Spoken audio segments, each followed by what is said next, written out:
it's an interesting space where you are the pioneer if you're doing a topic that's maybe higher level or that hasn't really been like hounded to the ground and proven in the YouTube algorithm.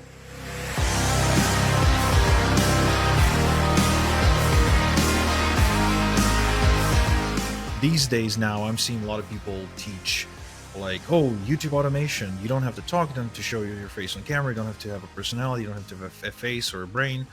Here's take a chat GPT text and load it into a B-roll video and do some voiceover using a different AI tool and just upload that stuff all day long and you make money on YouTube. How do you feel about where YouTube is going these days? No, it's I think it's getting abused. I think people are creating these poor quality channels because of the whole faceless channel what's the word? Phenomenon. you know, like everyone talking about just creating a faceless channel and creating video from script to upload to publish within 30 minutes. It's like, okay.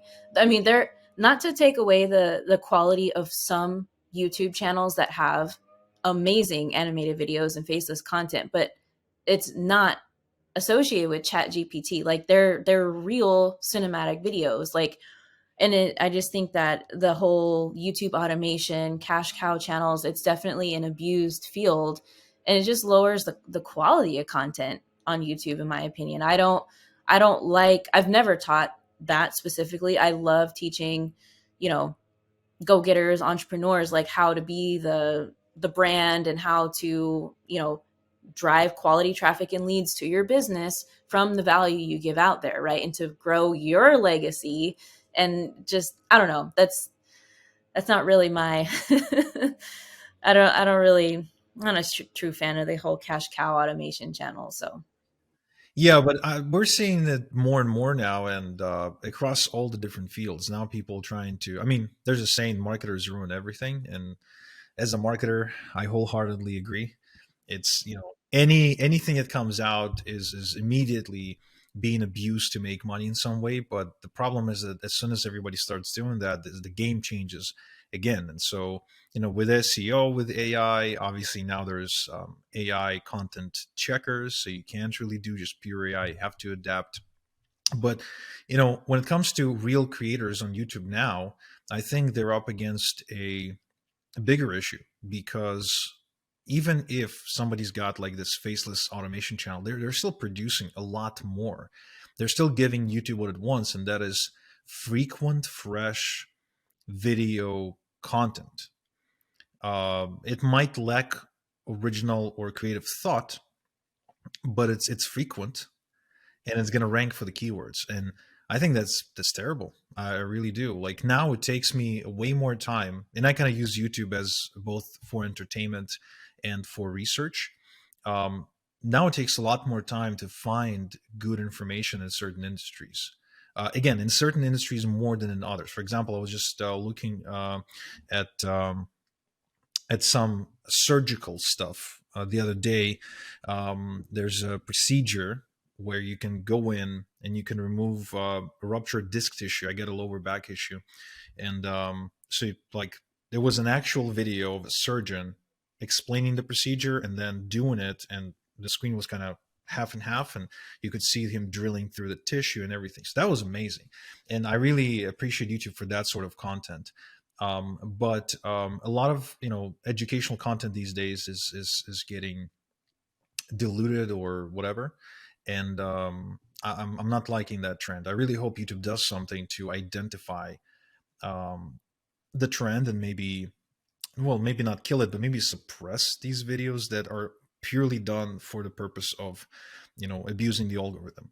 Yo, it's Igor. I want you to have my Amazon best-selling book for free for taking the time to listen to my podcast and to watch my YouTube videos. Now, I'm not only going to give you this book for free, but I'm going to throw in about $3.2 thousand in free bonuses. Now, if you want to get this book, please click the link in the description, or you can also go to igorsbook.com. And now, back to the podcast.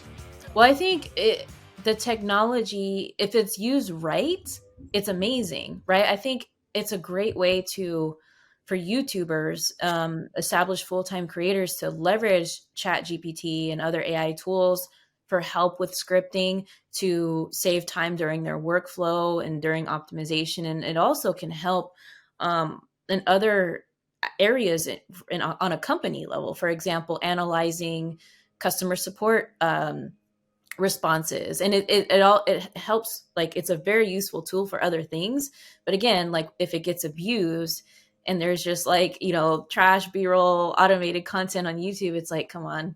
It's it's, again, right, it could take away other true creators positions on that home feed that really, have took the time to think and to produce and put, like, real human being content on there. So yeah. Yeah, and it's funny you use the word think, because I'm noticed. I used to think that most people don't think. Now I see it even more with AI. Now I see there's even more laziness when it comes to content creation. Like, even 5 years ago, you could already tell that original thinkers and people who have something interesting to say, their stuff stands out. But today, so much content sounds exactly the same, whether it's produced by ChatGPT or not, that if you truly have creative, original, or contrarian thought, you're way more likely to stand out. Again, there's more noise, yeah, but it's also easier, I think, today to be contrarian. Now, of course, there's the other part of that argument, maybe the other end of the stick, where people are trying to be contrarian on purpose, whether it makes any sense or not, just for the purpose of getting clicks and views. So, what are you seeing in terms of contrarian content out there right now? Is there more of it, same, less than before? What are we seeing? Mm. No, that's a great question, because I feel like on our new channel, we're making contrarian content because we're creating content that a lot of titles don't really exist right now. Because before, typically when you start a channel, it's really easy to model after a viral topic, something that's already proven, a viral image on a thumbnail, etc., and remix it on your own, which hopefully most people do remix it on their own. But it's really easy to copy a title, change one word or two, and redo the video, make it longer, make it better. But right now, like, literally what we're struggling with is we're making this content that there are no proven titles. Like, the biggest title that we have to model after is only 33,000 views. We're like, well, dang. So I think um, it's an interesting space where you are the pioneer if you're doing a topic that's maybe higher level or that hasn't really been, like, hounded to the ground and proven in the YouTube algorithm. So I think there's pros and cons, and I think that right now it's really testing all of us as creators, because I mean, specifically talking on my channel, because we're like, man, like, this content is so good.